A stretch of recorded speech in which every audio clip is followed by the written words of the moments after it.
Hello, everyone. Hi, everyone. My name is Polina. I'm the Director of Communications here at XPANSE, and welcome to day 2. We've had an amazing inauguration yesterday, and I've heard a lot of great talks about our theme, the new intelligence, and AI and AGI being one of the enabling technologies. And today we want to continue and have a conversation about AI and advertising empire. And we have a very special guest today. I would like to welcome Sir Martin Sorrell here. Hi, Sir Martin. Thank you so much for joining us at the premiere of XPANSE in Abu Dhabi.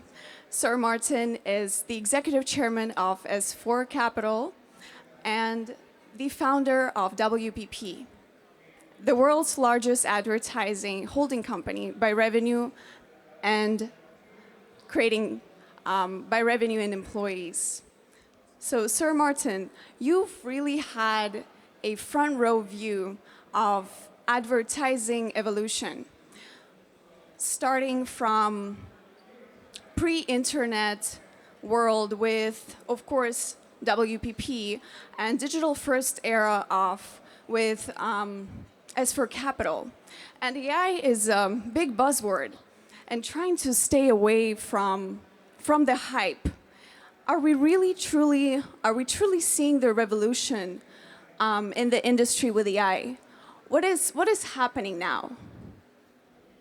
Well, of all the industries that people study, and I remember at FII in Riyadh a few weeks ago, McKinsey had an analysis of industries and impact of AI. Of all the industries, the verticals that they followed, probably the marketing industry or advertising and marketing was the most impacted. And so there is no doubt that already we're seeing significant impact. I'll talk a little bit about the lack of use cases. The problem is that enormous capacity. We'll see that from NVIDIA's results last night, their Q3 results for this year, which were pretty stunning results, doubling of revenues, etc. But essentially, they're building capacity. It's rather like that film Field of Dreams, build it and they will come. And the question is whether they will come.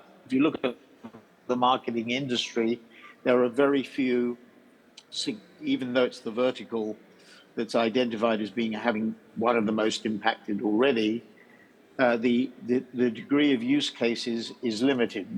Clients are doing workshops, they're doing audits, they're experimenting, but whether they're going whole hog and jumping in with both feet is another question. The only case study that I have seen at huge scale is what General Motors is doing at the moment, obviously stimulated by Chinese EVs and AVs, the AV developments, autonomous vehicle developments. But essentially, people are very hesitant, at least to date, on developing significant use cases. And that's the basic challenge. We have about 4 or 5 use cases, GM, BMW, both obviously in the automobile industry. Google Hatch is a really interesting case study in this medium-sized business category, as is Forever 21 with Meta, and then some of the work we've been doing with SC Johnson. But essentially, there's no doubt that there's capacity being built into the industry at huge levels. But the real issue is, NVIDIA has a $3.5 trillion almost market capitalization. And the question is whether their clients and use cases will grow into it. Right, and with such a big shift, we all need to adapt. And I feel like a lot of agencies and a lot of folks might struggle to keep up with this transformation. What would you say? I mean, just to identify what's going on, be a little bit more specific, because people talk in very general terms, and they talk in complex term. So let's be quite clear about what's happening. I mean, there are 5 things that we've seen so far, not all of which are happening at the same speed or have been initiated. But let me just run through what we see happening. Firstly, visualization and copywriting. So literally making pictures, whether they're still or whether they're video, creating copy, writing copy. Time to market has been concertinaed very fast. So time to market with advertising, copy and visualization, extremely speedy. So that's one thing. And the result of that is there will be a reduction of the number of people who are doing copywriting and visualization. The unfortunate thing about that is that the industry sells on the basis of time, not on the basis of outputs, and therefore there will be a contraction, and there will be fewer copywriters and art directors as a result. So that's one area.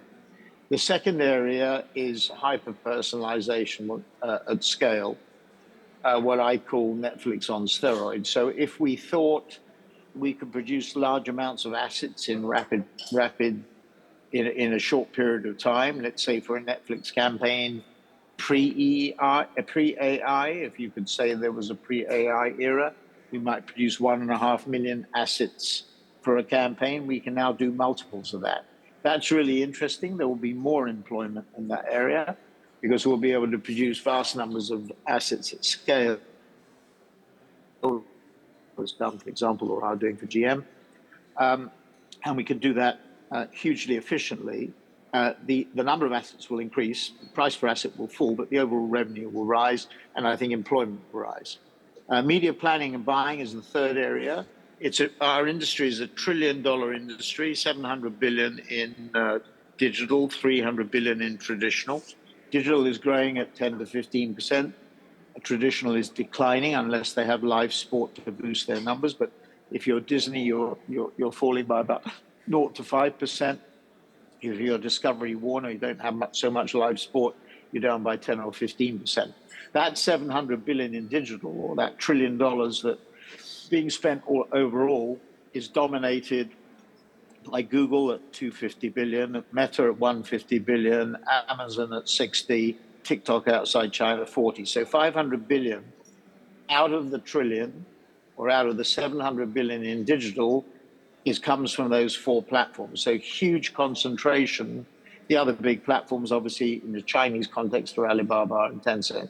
So those are the 6 platforms that really dominate the industry. You drop down to Snap at 5.5 billion, or Microsoft at 19 billion, or Apple at 11 billion, Walmart at 3 billion before you. So I'm just saying that there's huge concentration. That $1 trillion is by and large allocated, planned and bought by agencies using semi-manual processes. Now, the investment industry, which is a bigger industry in terms of assets under management, doesn't manage their trillions of dollars of AUMs by manually or semi-manually. It does it through algorithms. That is going to happen in our industry. It already has happened with Performance Max at Google, Advantage Plus at Meta, for small and medium-sized enterprises. These platforms are going to form closer relationships, direct relationships with clients, and agencies will increasingly become validators. That area of media planning buying is significantly going to reduce jobs in the industry. Group M, which I built together with my colleagues at WPP over the years, employs currently about 35,000 people. There won't be 35,000 people in Group M in 3 or 4 years' time. Drastically reduced algorithms. We call it media investment management. That's what it is. So that's the third area. The fourth area is general efficiency. Both agencies and clients are reducing cost and improving productivity drastically. Take the AWS, Adobe, NVIDIA joint venture we have around outside broadcasting. We reduce the cost of outside broadcasting using cloud and AI by about 90%. So huge impact on efficiency. That's already happening. And the fifth area, which I think is the most interesting, is democratization of knowledge. agencies and clients build silos by controlling information. What you're seeing, for example, in NVIDIA, where Jensen Huang has 50 odd direct reports, very little one-on-one meetings, setting people objectives and progress chasing those objectives, is a flattening of organizations because information is being made available, subject to secrecy, obviously, and privacy and brand privacy, is being made available across organizations. So people's ability to build silos that separate is being undermined. And I think that structure that we see emerging at NVIDIA and indeed other AI-driven companies is really interesting from the point of efficiency. So those are the 5 areas. I think net, Polina, it means a reduction of employment. I'm not as bullish as some others are in terms of productivity. I think we're going to end up having more holidays. Thank you, Sir Martin. Thank you. And I know we don't have a lot of time, so I also welcome the audience to ask one question. So if anybody has a question, we perhaps can also ask Sir Martin if you're okay with that. It's fine. 4 minutes.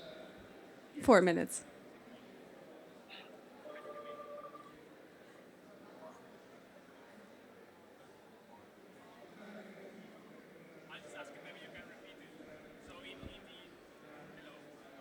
I can't hear anything. You can repeat later. So, in the era of personalization, how do you envision this personalized advertising happening from the point of view of the agencies? Philip, could you please come?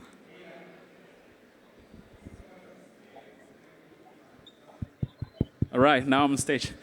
From the point of view of personalization, how do you see this future? So is it personalized from the agencies or from the providers, or are the users going to have a say or an impact into this hyper-personalized advertising? Well, consumers consent.